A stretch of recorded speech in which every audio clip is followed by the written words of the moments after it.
Meski telah dipagar seng dilarang melintas, akses jalan penghubung Jembatan Musi 6 Palembang tetap dilalui warga masyarakat, khususnya pengguna kendaraan roda 2. Penutupan sementara akses jalan penghubung Jembatan Musi 6 yang berada di Kecamatan Seberang Ulu 1 karena sedang ada proyek lanjutan pengaspalan jalan.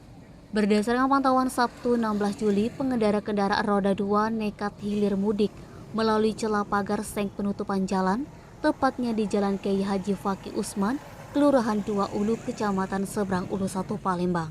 Dikhawatirkan, masih nekatnya pengendara roda 2 menerobos lokasi proyek dapat menghambat dan mengganggu jalannya proses pengerjaan proyek pengaspalan jalan tersebut.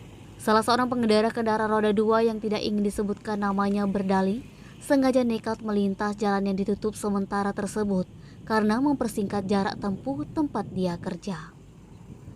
Fadli, Sumeko TV melaporkan.